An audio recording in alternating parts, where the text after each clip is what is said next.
유다 모든 사람을 다 청하였으나 선지자 나단과 브나야와 용사들과 자기 동생 솔로몬을 청하지 않았더라. 아멘. 네, 자리에 앉으시기 바랍니다. 네, 오늘 월삭 말씀은 열왕기는 심판을 통하여 생명 얻게 하는 복음이다 라는 말씀입니다. 네, 열왕기의 메시지가 이 매일 성경 앞부분에 굉장히 너무 잘 나와 있어서 도움이 많이 되었습니다. 그 내용을 좀 정리를 해서 말씀을 드리면 열왕기는 언약 관계가 모든 것을 결정한다라고 말하고 있습니다. 이제 왕조의 실록으로 말하면 이제 사무엘서부터 열왕기 하까지인데, 사무엘서부터 열왕기 하까지를 보면은 총 102장이 되는데, 그 중에서 다윗과 솔로몬에 대한 내용이 51장에 해당합니다. 이것은 이제 왜 다윗과 솔로몬에게 집중이 되었느냐 하면 다윗과 맺은 언약이 너무 중요하기 때문에 그렇습니다. 다윗이라는 인물이 아니라 하나님이 다윗과 언약을 맺었잖아요. 그 언약이 너무나 중요합니다. 그러니까 나단 신탁이라고 하는데 다윗의 씨를 통해서 그리스도가 오신다라고 말씀하셨어요. 그래서 메시아에 대한 약속이 이스라엘의 왕정 역사를 지탱하고 있습니다. 그래서 역사를 기록하고 전쟁을 기록하고 경제 문제를 기록하는 것 같지만 다윗과 맺은 언약이 전체 이스라엘 왕조를 지탱하고 있다라는 것이죠. 그 말은 우리의 한 인간이나 우리도 한 사람을 그냥 역사라고, 내 삶의 역사라고 말할 수 있는데, 우리가 살아가는 일상생활을 사실 지탱하고 있는 것은 새 언약이라는 것이죠. 그래서 언약을 신실하게 지키시는 하나님을 열왕기는 계속 보여줍니다.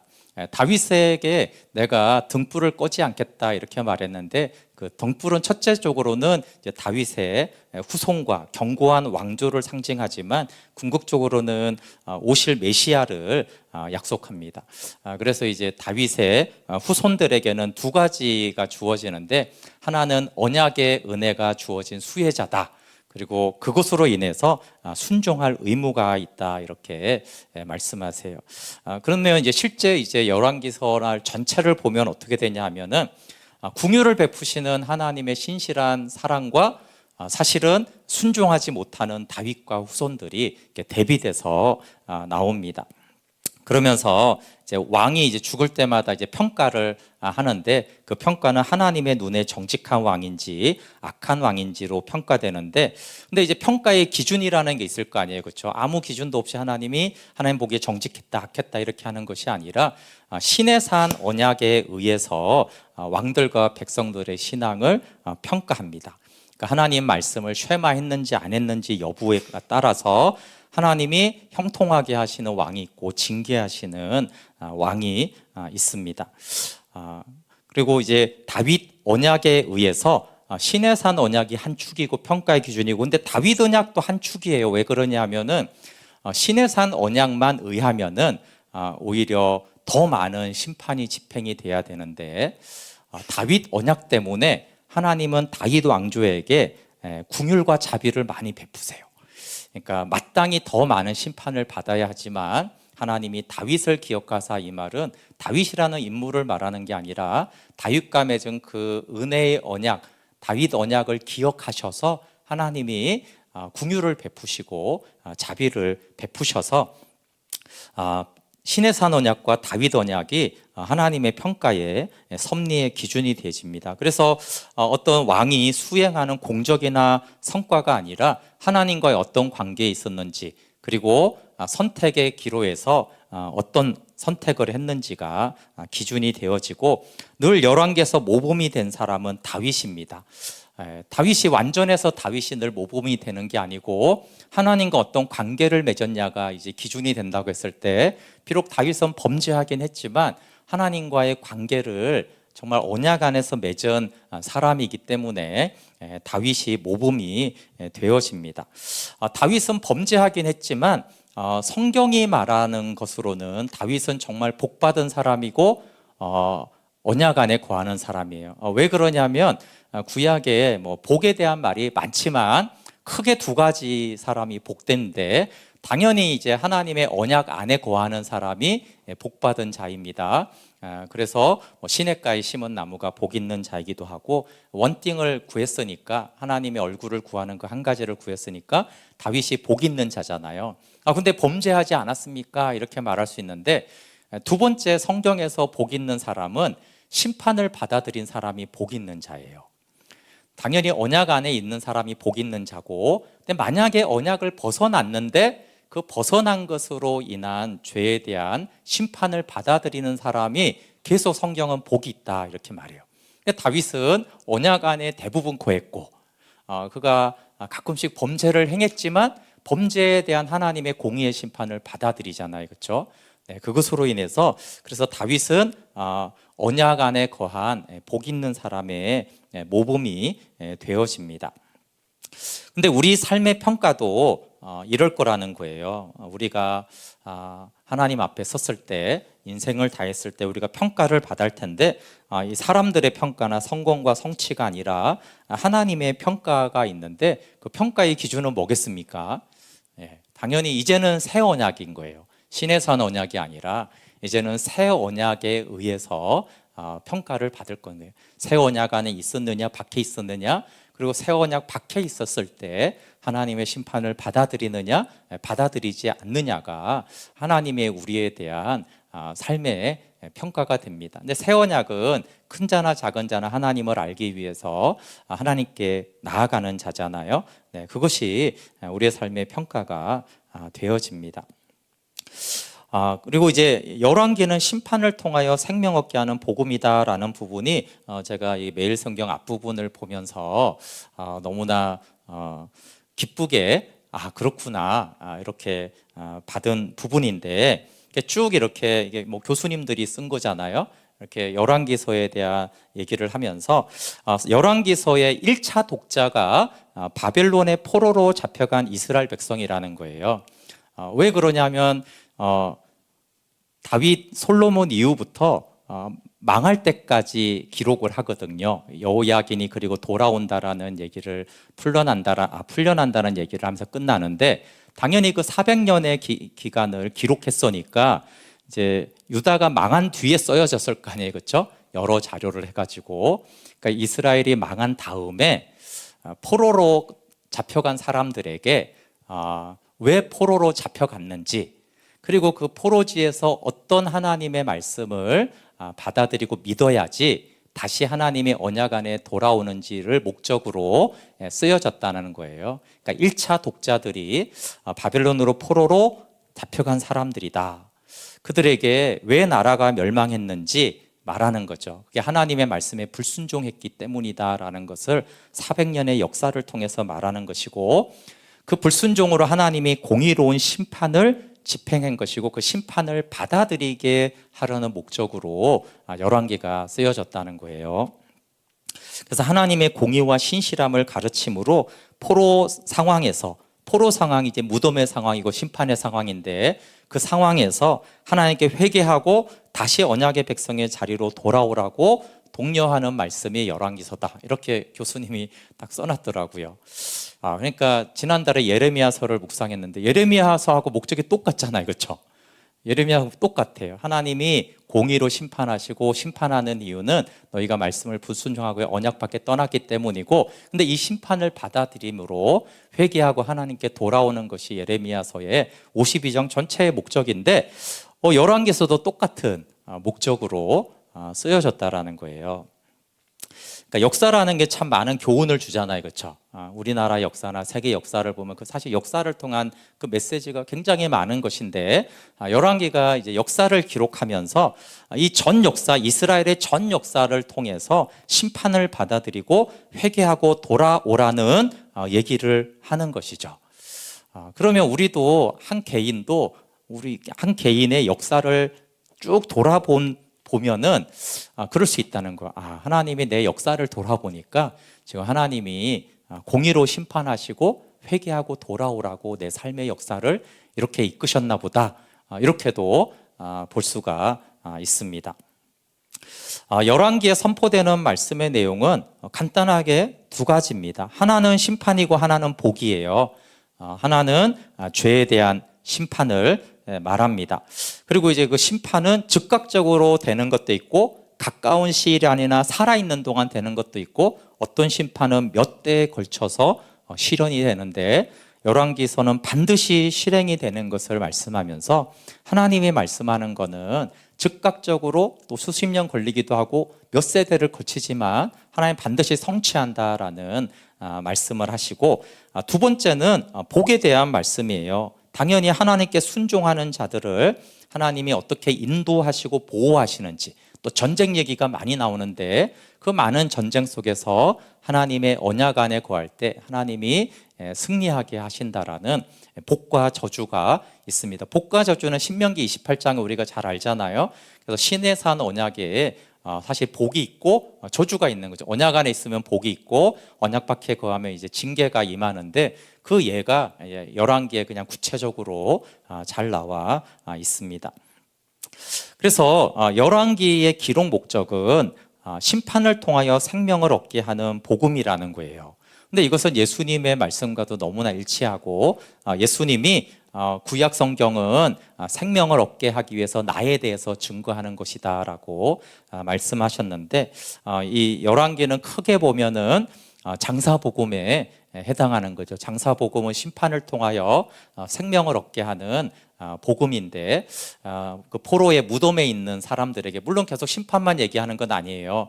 언약 안에 있을 때는 하나님이 이렇게 돌보시고 언약 밖에 거하면 이렇게 심판이 임하는데, 근데 이제 이스라엘 역사를 쭉 보니까 언약 밖에 거한 것들이 훨씬 많은데, 그리고 후반으로 갈수록 그렇게 해서 결과적으로 하나님이 공의로 심판하셨는데, 이 심판을 받아들이면 다시 하나님이 언약 안에서 돌보아 주신다라는 메시지예요. 그러니까 열왕기서는 심판의 말씀을 통해서 하나님께 나와 생명을 얻게 하는 복음의 말씀이에요. 그래서 열왕기서를 전체를 묵상하고 그렇구나, 하나님이 공의로 행하시고 그 공의로 행하시는 것을 내가 받아들이고 하나님께 나아가라고 하신 말씀이구나, 이렇게 이제 역사를 통해서 하나님이 우리에게 말씀하시는 성경으로 우리가 열왕기상을 묵상하고 결론이 그렇게 나면은 열왕기서를 너무나 잘 묵상한 것이고, 그래서 저는 이게 너무 기뻤던 것이 모세오경에 다른 데 보면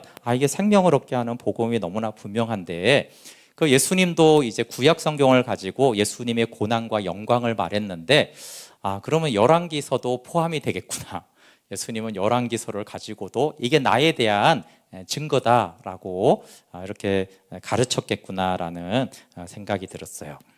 네, 오늘 본문으로 좀 돌아오면 다윗의 노년으로 이제 시작이 되죠. 다윗 얘기는 사무엘 상하에서 이제 많이 나오고, 언약에 신실했던 다윗이 언약 관계 모범인 다윗이 생애를 마쳐가고 이제 이불을 덮어도 몸이 따뜻하지 않습니다. 이때는 약 70세 정도 되었을 텐데 30세 때 왕이 되어서 헤브론에서 7년, 예루살렘에서 33년 다스렸으니까 약 70세 정도가 되었습니다.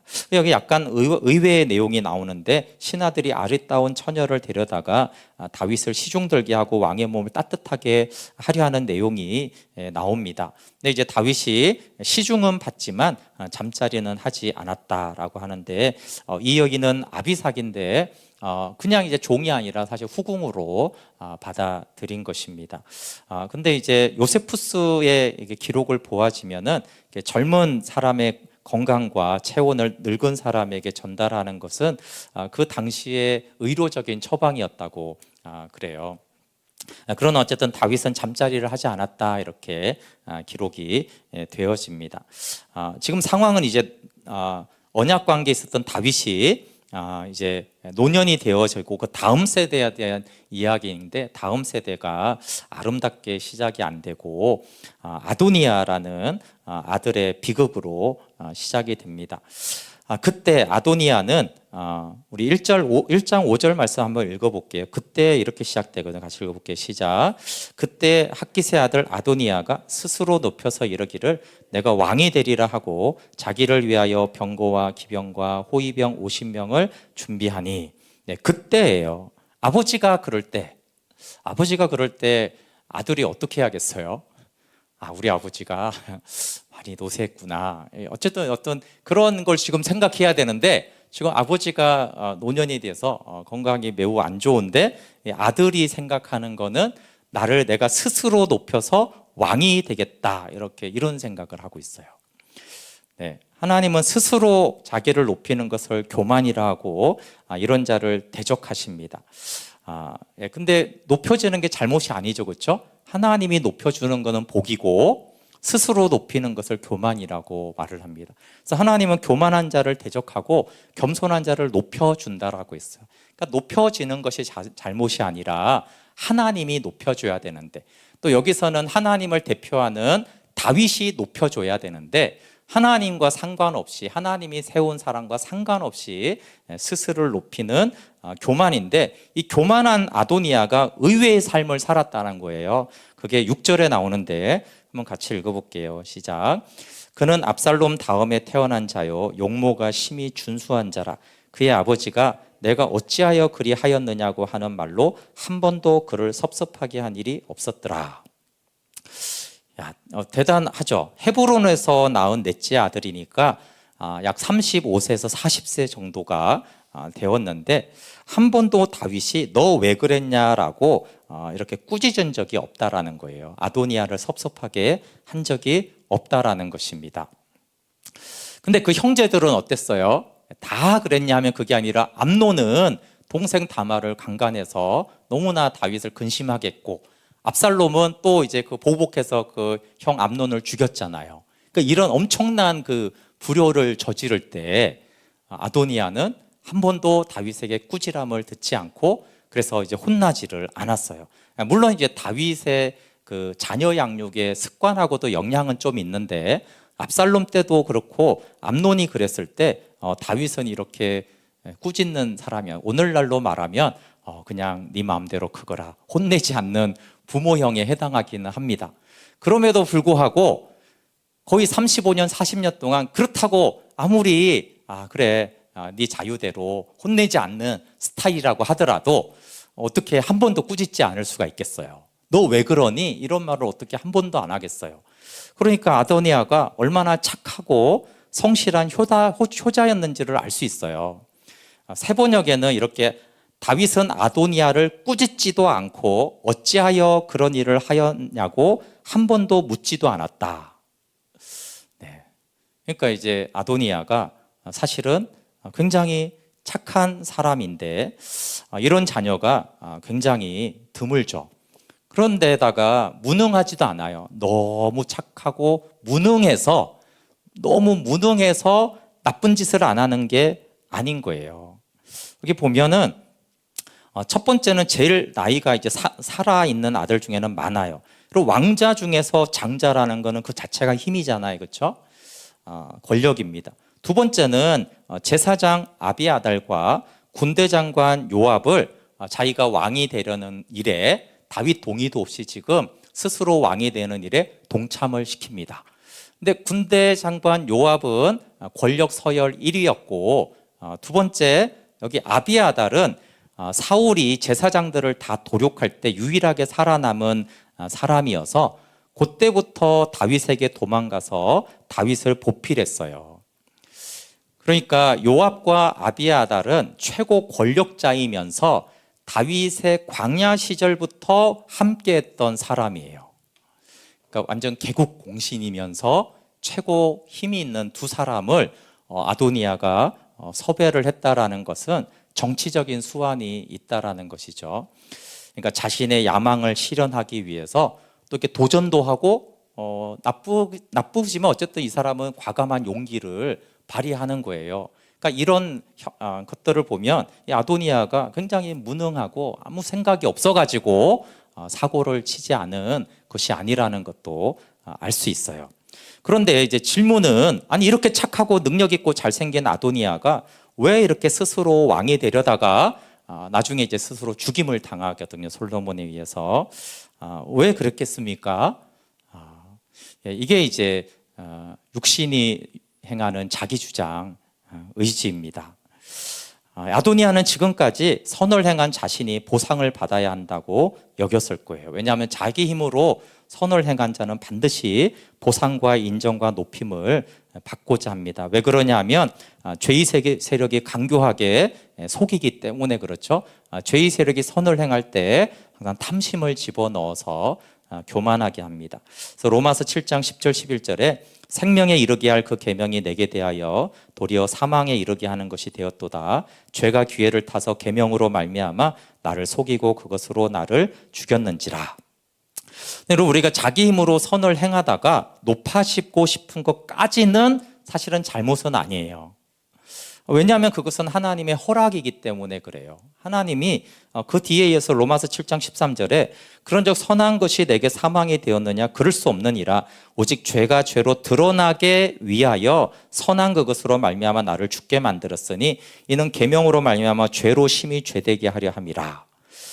그러니까 내가 선을 행해서 높아지려는 마음이 생긴 것까지는 어쩌면 좋은 기회이기도 한 거예요. 왜냐하면 그게 하나님이 그렇게 하셨다고 하니까. 왜요? 죄의 정체를 밝히 알게 하려고 그랬다는 거예요. 그러니까 여기까지는 사실은 꼭 나쁜 것이 아닙니다. 죄의 정체를 알면 내가 교만해졌구나 하고 회개하여서 하나님께 돌아오게 하려는 하나님의 뜻인데, 문제는 그렇게 됐는데도 죄의 정체를 모르고 끝까지 사기를 당해서 자기를 주장하고 하나님 노릇하게 되는 것이 비극입니다.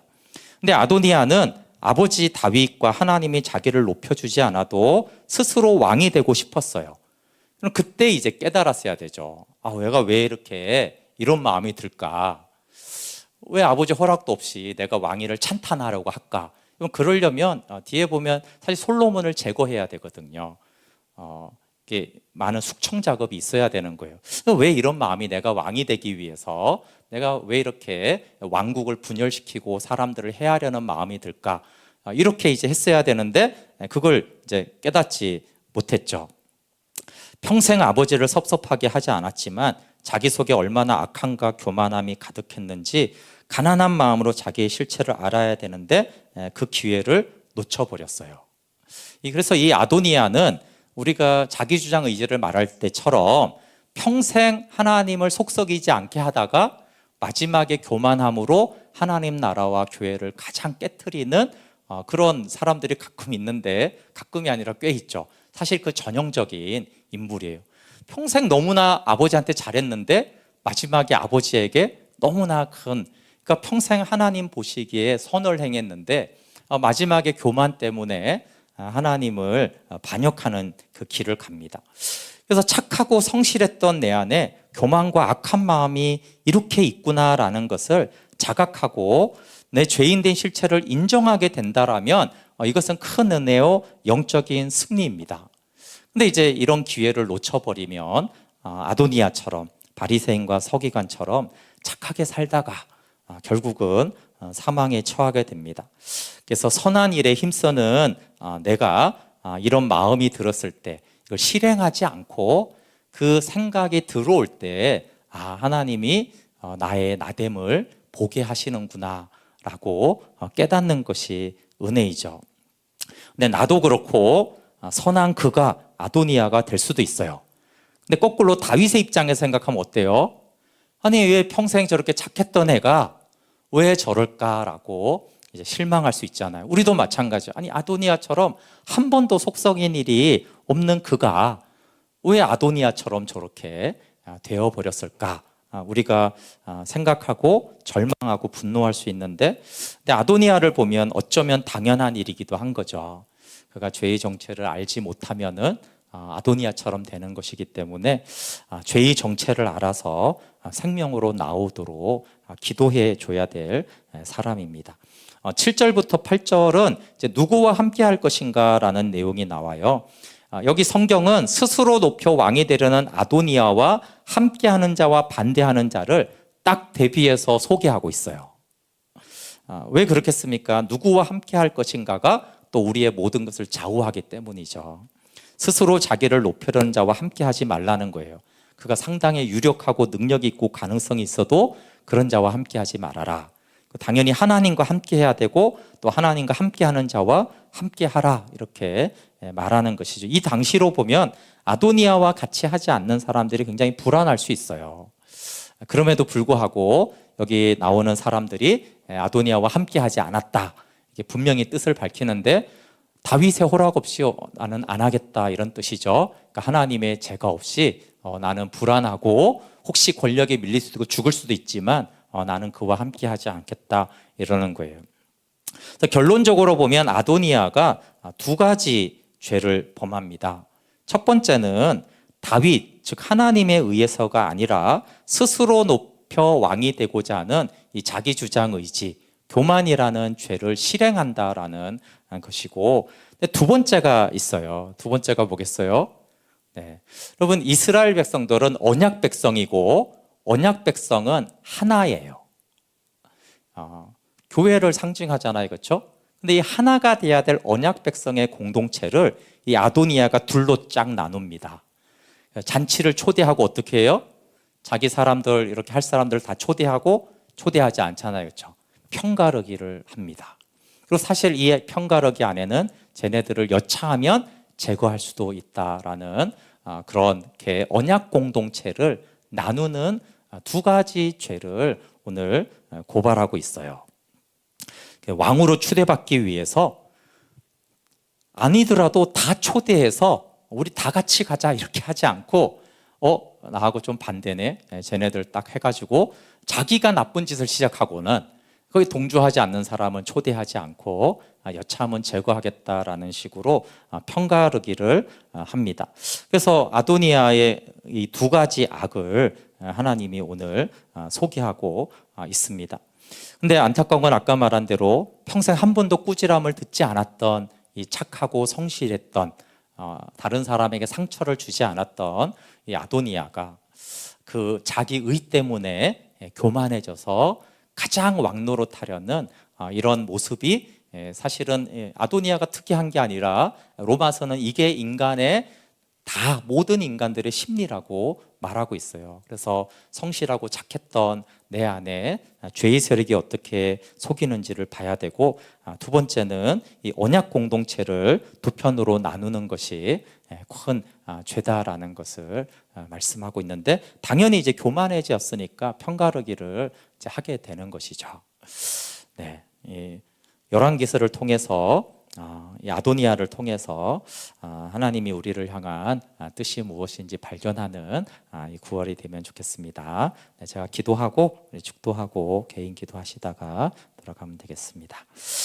하나님, 열왕기서가 포로된 백성들에게 하나님이 공의로 심판하시고 그 심판을 받아들임으로 회개하고 돌아오라는 메시지로 기록이 되었습니다.